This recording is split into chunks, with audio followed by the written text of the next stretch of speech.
Oh, it's over there. I forgot over there. These new Google Meets are no good. No, help things. Just zoom in. All right, sorry, all right, so yeah, I'm not going to do question one because you just could have done on your calculator. So first one, you let it equal to 0 and you get 3.92. It was 3.92 seconds. Part B. I got 4.5. No. Oh, yeah, I got part B wrong because I didn't differentiate correctly, but I'm pretty sure it's supposed to be. Yeah, it would be the AX power over, right? So it would be. You don't even, you can just do it in a calculator. So if you want to do a definite derivative, just go to math. Go down. Oh, just go to math. You've seen this here. Go down to end derive, and you can use x instead of t. Wait, is it number what? 1b.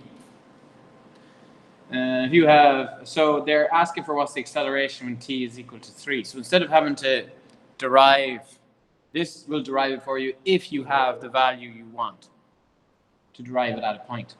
So you do 1.5 to the power of x, because you can't use t.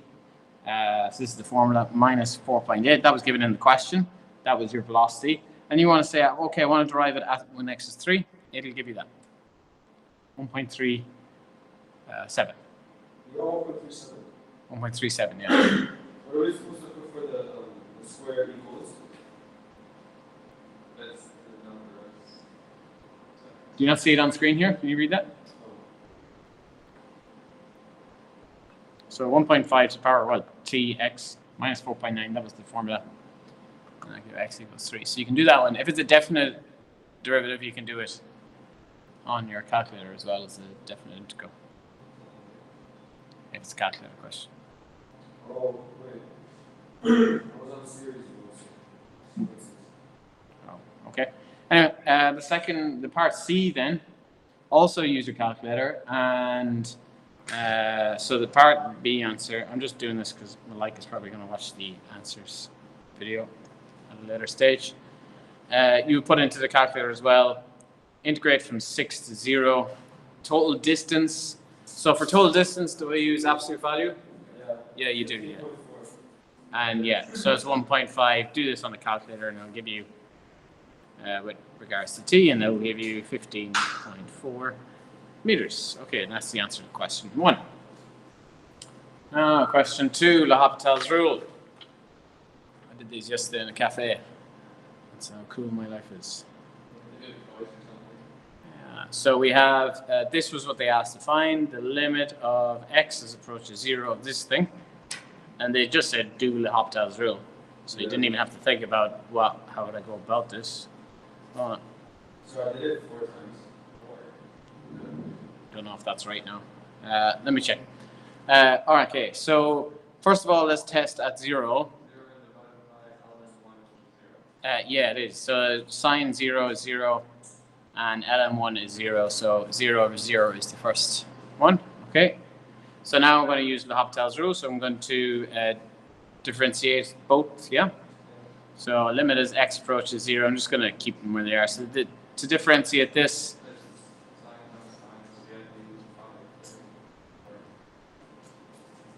yeah, I actually spotted you could use chain rule, because it's sine squared, so that you could rewrite that. Let's just do it over here. That's 2 sine 2x, right? You write that 2 sine x squared. So that would be then multiply down 4 sine x, subtract 1 from the power, and multiply it by the derivative inside the bracket. You do get the same thing. But that's where I jumped first. You jumped to the product rule, that's fine. You'll get the same answer. So you get 4 sine x cosine x, using that or the product rule. The derivative of the bottom then? Yeah, it's going to be, so the derivative inside is 2x, and it's 1 over because of ln. You didn't? No. You're supposed to, it's like a fraction. Yeah, I know. But it's then your derivative is Yeah. You should get the same answer though, shouldn't you? Yeah. So you still get 0, 0. I'm going to move it to the top. And I'm going to actually change this as well. What can I change that to make my next line easier? You can change it to. What did you do? I just differentiate it. Oh, you differentiate. Okay. I changed this to sine 2x. It's 2 sine 2x's. I got sine 2x instead of 2 sine 2x. You just, because 4, so that's twice. It's 2 times 2 sine x cosine x. Yeah, so it'd be 2 sine 2x, right? Yeah. Not just what I wrote. Yeah. Okay, that's what I did. You didn't have to do that. You could have used, or you could have kept them separate. Anyway, I evaluated at this stage, and it's 0 over 0. Isn't it 0 over 0? Yeah, it would be 0 because that's 0. Yeah. Okay. All right. That's step 1 done. That's 1. Do it again. Limit as x approaches 0. Okay, so I've got this. For that, I'm going to use product rule. No, it is? Yeah, it is. So the first, keep the first the same, times the derivative of that, which is going to be 4 cosine 2x, plus the derivative of this, which is 2x, times the original is 2 times 2. Make that 4x then. That's okay. That makes sense. 4 times sine 2x. And the derivative at the bottom, oh, hey, look, the derivative at the bottom is 2. Sweet.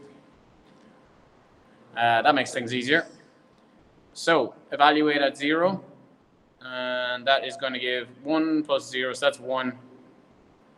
1 plus 0 squared. 4 times cosine 0, which is 1, of course. So that's going to give me a number. Plus, this won't, because sine that is 0. So it's 4 root sine 0. Over 2. And that is then 1 times 4, which is 4. 4 over 2, which is 2. Yeah, I got that as well too. Sounds like you... How did you get the same if you fix this? Because you changed, the denominator was 2x, right? Oh, you divided it 2? Yeah. I could have done that. Yeah. Is that one you did on your own, or did you get help with that one? I got it on for some.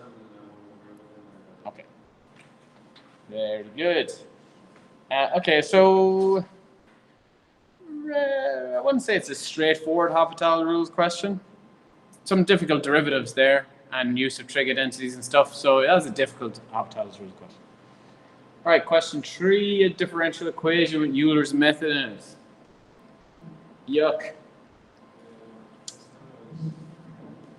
All right, minus y over x. Now, I presume, but you did this with the tutor, and he may have shown you a different method than I'm about to do. So, once again, I'll say there's a couple of ways you can do this. So I'm going to stick the way I do it. If you did it a different way, that's fine. Whatever way you understand, I'm happy with it. Okay, so my initial condition is y at 1 is 2. So what I'm going to do is I'm going to use that initial condition and the slope to constantly adjust every step of the way. So I set up a table. All I use is x and y, really. xn, yn, or x and y, you can just call it. I know the first thing is going to be 1 and 2 in this table. The step value in the question, oh yeah, you're not reading the question, is h is equal to 0.5. So there's my step value. I'm going to do some rough work here. What's it up to? It's up to 3, isn't it? 3. So I know I'm going to go, I already can write in this on the table, so that's okay. 2, 2.5, and when I get 3, when I get this answer, here's my answer, yeah? Okay, and then my little formula is in the formula booklet, you read this. I'm just taking this down off the formula, oh, no, equals plus h, the step, times the function with the previous value put in. So in this case, I've made this, well, whatever y is, ycn, plus 0.5 in my case, and the function, I need to do a little rearrange to let dy dx equal, because that's what I need to put here, the slope. So dy dx equals a half plus y over x. Okay? And now I start doing the thing. So my first value, I use 2 plus a half, so 2 from here, plus a half times, and what am I using? Okay, the previous y and x, so that's 2 and 1 here from the table. 2 over 1, work all that out, and you get 3.25. 3.25. Oh, that one you could have done in your head, yep. 3.25. I'll do one more step, and then I'll just, so what I do is I'd write this into the calculator, and then just change the numbers as I go. Just copy and paste, change the numbers, change the numbers, change the numbers. Don't set up a table. Actually, I can't actually remember how to set it up using a table and changing values, to be honest. So, it's just the way I do it. Okay, I'll do it one more time. So, I got to use the previous value, which is 3.25. 0.5 will not change, that step value will not change. Half won't change because it's in the thing. And it's y over x, the previous y over x, which is 3.25, over 1.5. And it'll give me the next value. Type it all into the calculator, what do I get? 4.58333. So do go to it quite beyond 3 significant figures, etc. Okay, and I'll just say etc. for the rest. You do that again, you get 5.97917. You do it last time, you get 7.425.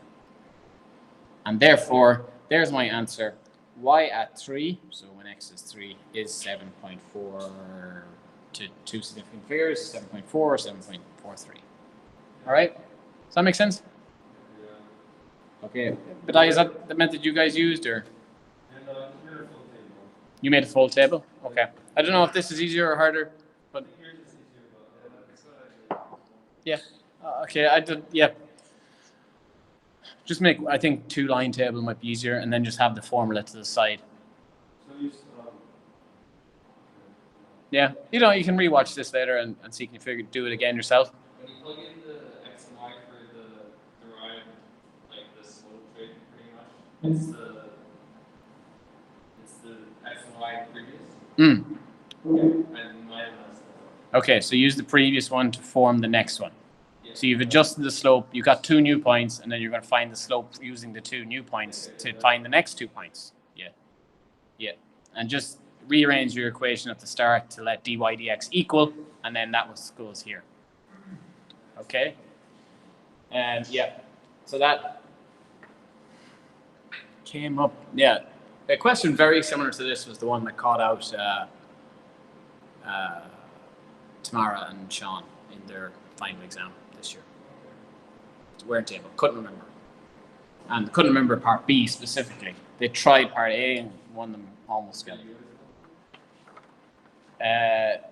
Part B, Euler's method caught them out, but not as much as part B did to solve it. Part B asked to solve it. A asked to solve it using Euler's method, the estimated method. And part B asked, okay, solve it now. Actually solve it. So solve dy dx minus y over x. Homogeneous. Looks like homogeneous, doesn't it? It's not. It's the other one.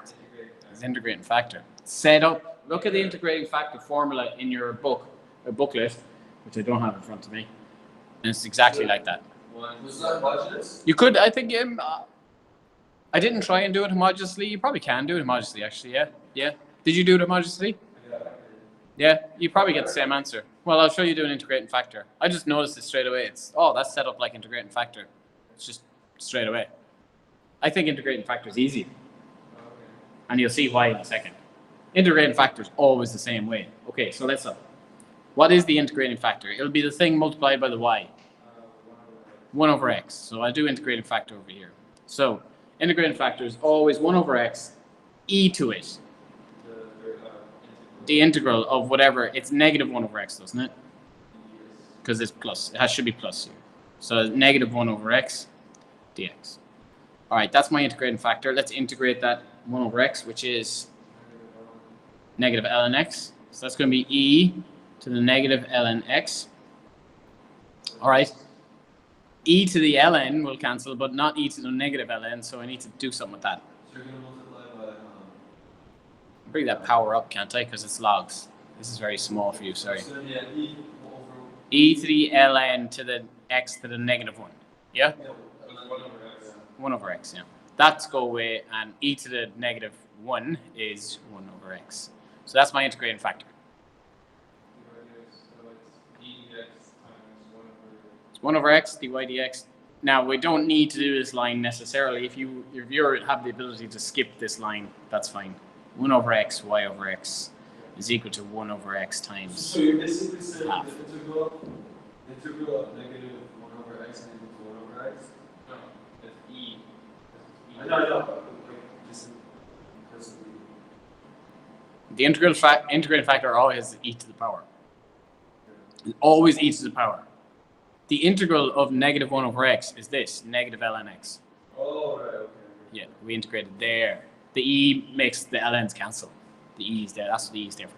So you can skip this line and go directly to its, oh look, it's the chain rule of what though? What times what?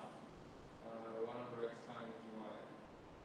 Yeah, it's always the integral factor times whatever the y function is. And if it's just y, it's just y. Yeah. And that's equals 1 over 2x. Integrate both sides at this stage. Trying to solve it, trying to get rid of dy dx. So that is y over x is equal to 1 over 2x. No, it does not 1 over 2x. Integrate 1 over 2x. That's ln. No, that'd be, no, because no. It's a half 1 over x. Do it that way. Sorry, I wrote that very. Is it not a half ln x? I thought you said. Okay, plus c. Okay. I don't know. Can you remember what I said? You did the homogeneous, didn't you? With yeah. Okay. Let's see. What did you get the same answer? Multiply everything by x. Y is equal to, well, a half x ln x, or whatever way you want to write that, plus x times c. You gotta do x times c, because x is not constant. That's the answer. Yeah. What'd you get? Oh, sorry. Maybe they did. For what we had an initial condition. Yeah, sorry. And you had the initial condition, so now you can find c. So this is this was calculator. So you don't need it. 2 is equal to a half, so that x is 1. ln 1 plus. Oh, okay. So ln 1 is 0. Yeah. So this is all 0. That's gone. 1c is equal to 2, so c is equal to 2. So place that. Oh, maybe that's why. Y is equal to a half x ln x plus 2x. C is 2. What'd you get, Bidai? Same? Y equals V equals half ln x. You got the same? Oh, cool. Okay. Wait, no, actually, I don't have 2x. You know 2x at the end? But c does equal 2. Something's gone wrong for you guys. Well, I don't think I was looking at it. I did times x by c. Oh yeah, no, you got it. No, it's affected. If it's divided or multiplied by x, it's no longer a random constant. It's a constant that has a Yeah, I don't have variable. 2x. You don't have 2x. It's probably just that mistake with c that Ryan made as well. Okay. Oh, actually, I do. Okay, good. All right, so hopefully that clarified it. You could have used homogeneous or integrating factor. Yeah. So yeah, I suppose if you see y over x, you're straight away taking homogeneous. Anyway, part C, percentage error, which is just a very IB style thing to do, just throw in something random. So what we need to find then is how accurate our previous answer was. So they want to know y3, so you can just sub in 3 in for x here, ln 3 type it into your calculator, and you get this answer. What did I get yesterday? 7.6479, something like that. Okay, so that's the actual answer. Our previous answer was y is equal to approximately 7.4, or with more decimals. So how do we get percentage error? Did I? We have to divide the 7.4 by 7.6479. No. Huh? No. Is it the bigger numbers in the numerator? Is it just because it's the biggest number? Well, to get a percentage error, Yeah. pretty sure the way I did it was like. You're going to get it. You're going to get like 99%. Yeah, so, okay, I got like 1.0335. I'm going to subtract No. 1 from that. That should be my percentage. What'd you get as your answer?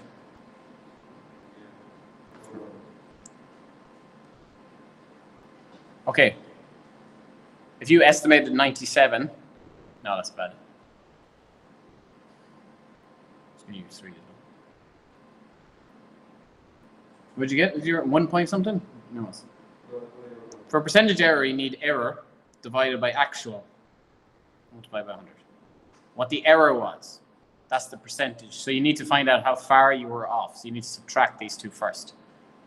The actual answer is 7.6479. Subtract these two, 7.6. Subtract the bigger one from the small one from the bigger one. Multiply by 100, and you get 3.2%.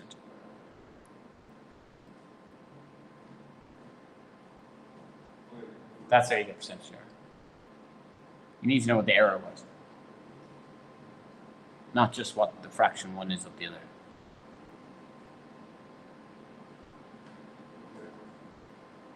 Okay?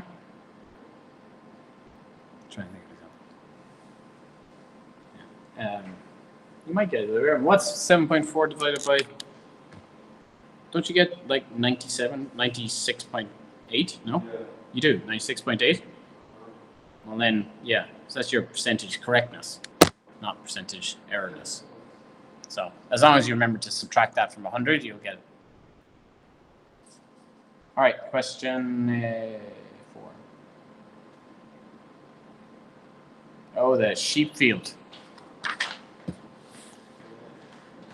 Okay, so we have a field. Where's this one? Here. Okay, so we have this field with 2 rounded ends. Well, that's the diagram they gave anyway. Once the yeah. I got confused halfway through about length and width. I'm not like that. No, the width is just 2 R. Yeah, that's what I thought. Oh, I don't know. I think I solved the whole thing with length. So I did part A before part B. Like the majority of my math was answering the last part, but it's still working for the third part. Oh, okay, interesting. All right, so first we need to find an expression of the area. So I call length this one, Yeah, that's what I did. and width this one, and therefore width equals 2 radiuses. So if I do the perimeter first before I do the area, the perimeter is 2 lengths plus 2 pi r, these 2 semicircles put together. All right, and then rearrange that to get something for length. So I only deal with width then and radius. So that's oh, and I have the perimeter. 350 meters, isn't it? 350 meters. That's why I. So L is equal to then 175 divided it by 2 minus pi over r when it's all rearranged and sides are picked and all that. Okay, so now I have something for L, and then I go to the area. And the area then would be the circle, which is pi r squared, plus length times width of the rectangle, whatever it is. And that's going to give me, well, that's still pi r squared. I know what length is now, and I know width is 2r. So that's plus 175 minus pi over r times my width, or my 2r, because that's width, and that's length. If I simplify all that, I get 350, I'm sure you can do this, or is not equal to minus pi r squared. So you can factor out the or if you want, but that's what you get. All right, that's an expression for area in terms of radius. Part 2 then asks for find the width of the field when the area is a maximum. So derive this, get dA dr, the derivative of the area with respect to the radius. So that's 350 minus 2 pi r. What do we do for maximum? Let it equal to 0. So you're looking for a turning point there, aren't you? So 350, yes, play. Go for it. That's what you did? Okay, and then if you get this, or will be equal to 175 divided by pi for that. Okay. What do you want? Find the width. So the width is twice that because it's 2 ors. So that's the width is twice that, 350 divided by pi. Okay, so that's the width. This is non-calculator, isn't it? Yeah, okay. For part B then, it says show that in case this length of the rectangle is equal to 0, the farming field. Okay, so use this with. Yeah, so at this width, the radius is this. Isn't it? At this width, the radius must be that. I have an equation for the length up here. Is that focused? No. L is equal to 175 minus pi or. I know what or is at this thing, and it's that. So L is equal to 175 minus pi times 175 over pi. And pi's cancel. 175 take away 175. L is actually 0 at the maximum. So what's that say? It's a circle. Why is it a circle? Because if that L is 0, that means these two semicircles are just pushed together, and we're there. A circle with that. Okay, so doing that calculation would have been enough. All right. All good, Bidai? You got that?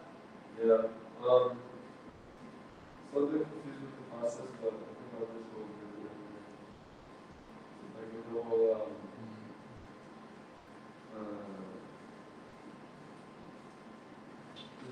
pi r squared and manipulating it so we get r equals 0. Okay. Yeah, I suppose it's just a pure logic question, really. Not pure logic. The maths in it isn't difficult. You just have to logic out each bit. Now, question 5, on the other hand, is a bit more mathematically. Well, it looks pretty bad, if anything. I actually got like. All right, so let's have a look at this. 5x squared is equal to 3. So this curve has this equation. It's pretty nasty. Find the expression for the derivative. So this is implicit differentiation, isn't it? Oh yeah, it's not screwed up because when you derive like 2y squared. Yeah. I didn't say 4y. I said 2y squared. Ah. Oh, this is the question you were asking me on the way out. Yeah. I was confused what you were trying to say. Yeah, because you'd have to use chain rule. Yeah. Yeah, imagine it as a function. It's, ddx, I was thinking that's like dy. It's like it's already derived. Yeah. No, yeah, or it's to be derived. Yeah, no. It's just chain rules, isn't it? Yeah. So let's get the derivative of this then. Then these two are pretty easy. This is going to be product rule with chain rule in the middle of it, isn't it? So the first, let's do this times the derivative of that. So ex plus 1 times the derivative of this. Let's do that first. What's the derivative of 2y squared, Bidai? Or y divided over Why? Sorry? Why? Because y, the derivative of y is going to be dy dx. Okay. Why is it 4y? Because it's for the slope is 1. Why? Because differentiation. Yeah. Because we're using chain rule, isn't it? So if you had 2x plus x squared plus 3 to the power of 2, what would you do? You do 2 times that to give 4 And then you leave the function the way it was here, but then you derive the function afterwards by 2x. The derivative comes afterwards. Same thing happens here. It's 4y for this reason, for whatever the function is. And I'm going to put it afterwards, dy dx, just because, but I could have shoved them together. It just looks better to put it at the end. It's all multiplied anyway. Plus, the first dy, what it was, what's the derivative of e to the x plus 1? E plus e to the power x plus 1. Same again? Yeah. Yeah, that's it.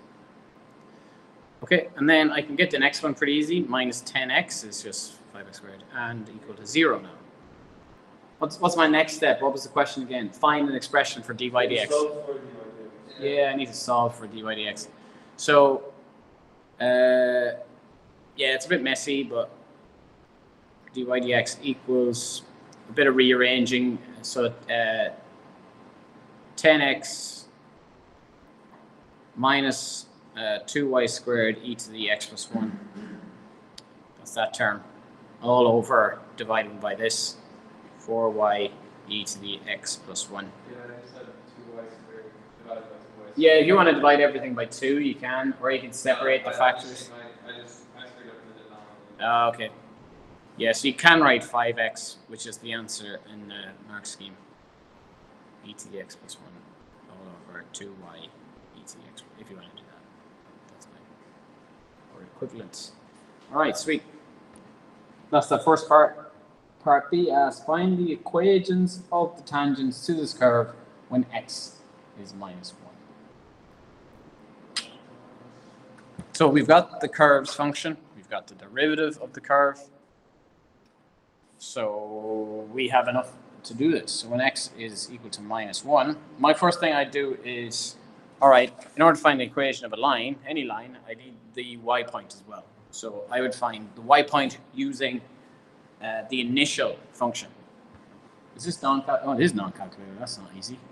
Okay, so x is minus 1. So I sub it into the original function. Where did I do this? Here. Somewhere. Didn't write it down. Very good. So we get 2. This is 2y squared e to the x plus 1. This is my original. I'm just rewriting it. X squared is equal to 3. Add x equal to 1 minus 1, so I get 2y squared. This goes to 0, doesn't it? Or 1? No, it goes to 1. Minus 1 plus 1, so e to the 0, which is 1, minus, that's minus 5, is it? Is equal to 3, so that's sweet. Oh, that's like. So we get 8 over 2, and y squared is equal to 4, so y is equal to plus or minus 2. That's. So we get 2 points. Use the 1 minus 5 right? Yeah, so we're trying to you're trying to get 2 tangents, y minus or y1 m on x minus x1. We have now x1, y1, so one point is minus 1, 2, and the other point is minus 1, minus 2, another point. So there's 2 different tangents, which is kind of proved by the fact we got 2 different points here, but we don't have m yet. How do we get m, Bidai? You just put negative 1 in, you put negative 1 for Yeah. the factor. Yeah, so I put negative 1 in here. No, Negative 1 in there. yeah, and I should get. You're going to get negative 18 over 8, or 8 over 8, 18 over 8. It's just No, sorry, I don't. Yeah, I need to put negative 1 and 2 for once, and then put negative 1 and negative 2 second time. So it's just going to change the negative sign. Yeah, I'm not going to do that out because it'll take too long. You do get 9 over 4. With the negative 2, actually, you get 9 over 4. And with the positive 2, you get negative 9 over 4. Positive 2. And then you go find your 2 functions. So we use this formula, and I'll put them here. You don't need me to do this. One answer is y is equal to 9 over 4x plus a quarter. And the other one is y is equal to negative 9 over 4x minus a quarter. There's your 2. Using this formula, sub in, you have your point. 2 points, just do it twice with the 2 m's. And that is question 5. Question 6, Mclaren Series. I got this one completely correct. Good. All right, I'll start it off anyway, just so you have it for posterity. It asked for what? The function is f of x is equal to e to the x cosine x. All right, find suitable number of derivatives to determine. Okay, so well, we know f at 0, so straight into Mclaren series. I need f0, f1, f at no f. First derivative at 0, second derivative, etc. Okay, so f at 0 gives me 1, doesn't it? The first derivative then is using product rule, e to the x cosine x minus e to the x sine x. You can get that at 0 as well. One of these, this one goes to 1, this one goes to 0, so that's 1. You need another derivative then to keep working on it. And this is multiple product rules. You already have the product rule of this one. You do end up with minus 2e to the x sine x if you derive it out. Product rule here, product rule there. Second derivative of 0 does give 0 because sine is 0. Third derivative then, once again, product rule of these two, you get minus 2e to the x cosine x minus 2e to the x sine x. Get the thing at that, evaluated at that at 0, and you get minus 2, I think, from this one, because that'll be 1, and that'll be times minus 2. And the fourth derivative is going to be the one with x to the 4 in it.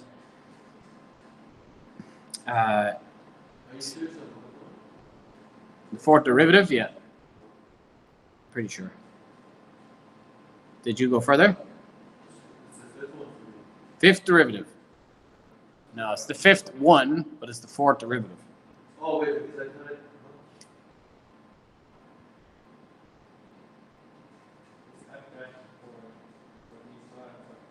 Yeah, we start with the original function at 0. We do the original at 0. And then we look at the derivative at.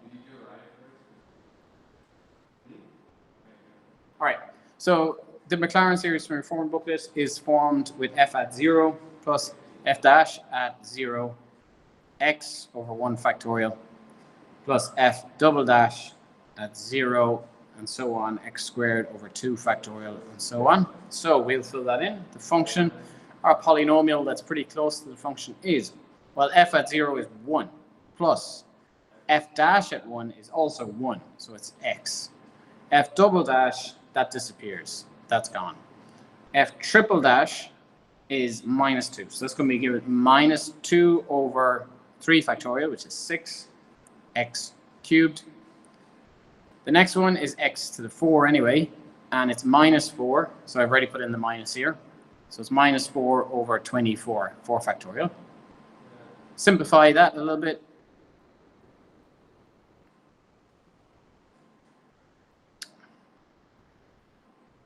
And you get that. So is that your,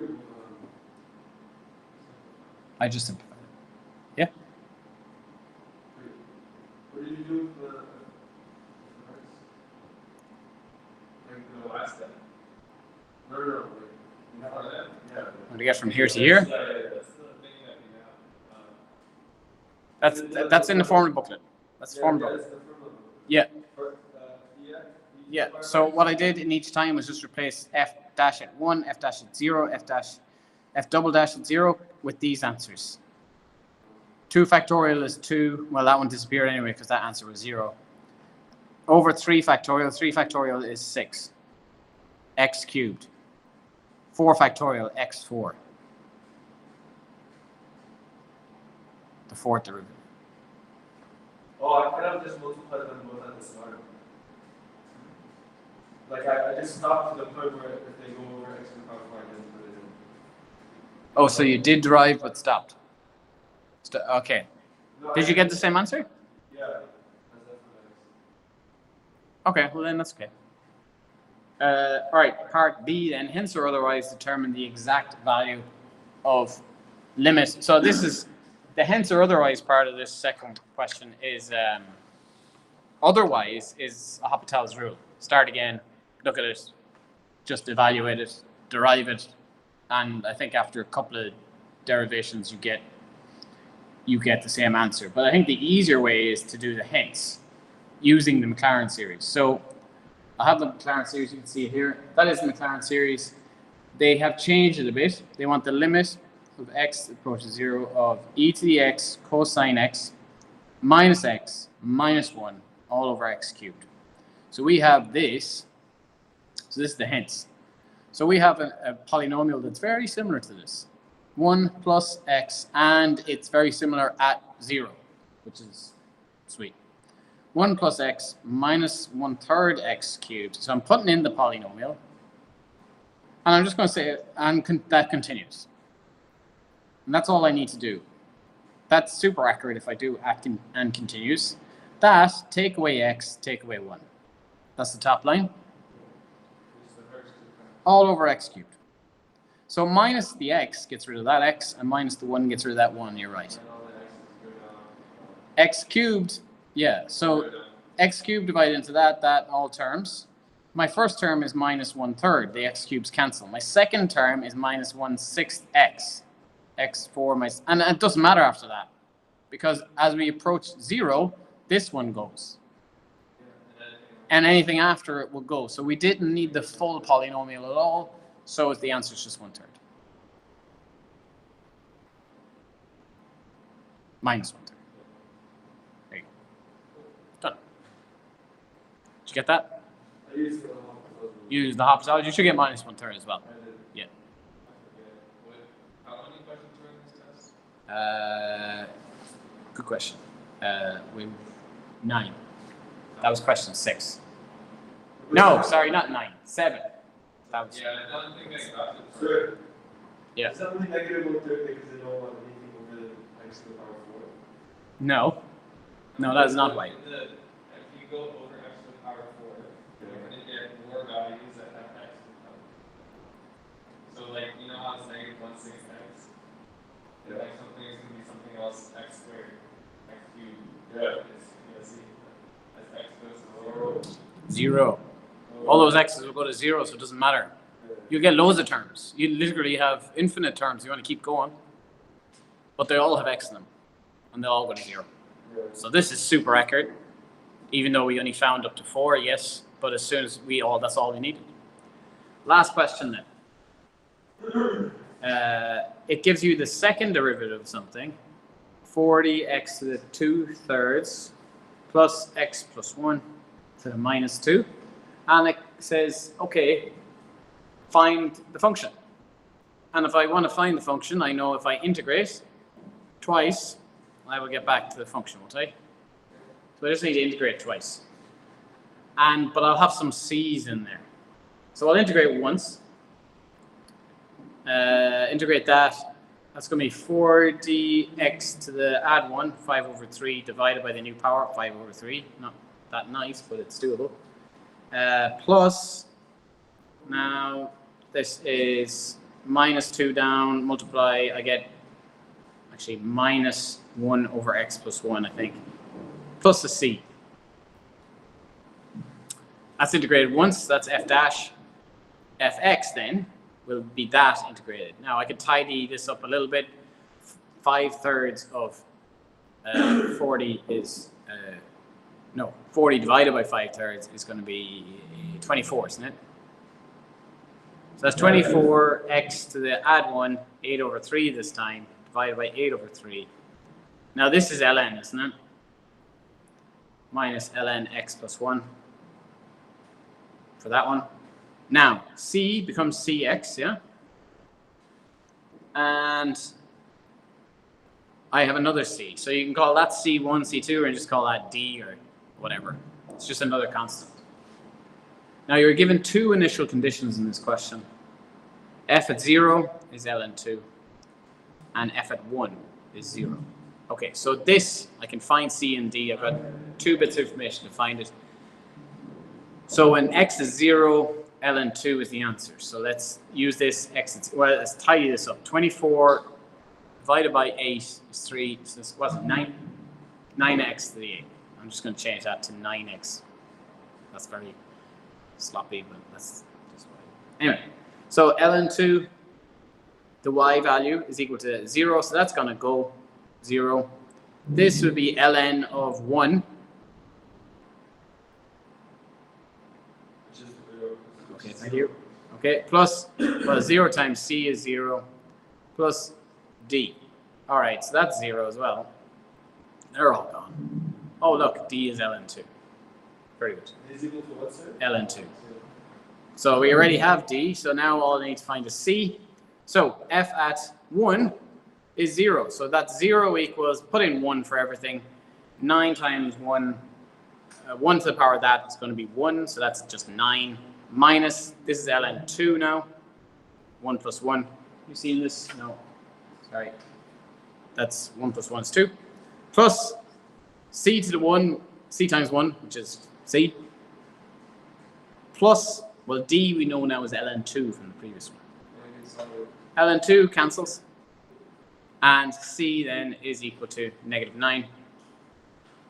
Therefore, we have 2. Put them back in and job done. Very good. Wasn't too bad, the test. Perhaps you didn't have enough time. That was definitely a problem. Is that how much time do you actually get? Well, we'll have it for the actual one. You're going to have the full 2 lessons. That one. Oh, okay. So there's going to be an extra couple of questions in the actual one, but not that much more. So you'll have time to go back over it. Are you sending work? I'm not. No. You just have those revision questions. You found the revision questions, yeah? Can you send me the recording, by the way? I'll put it up on ManageBack when I have it. Okay.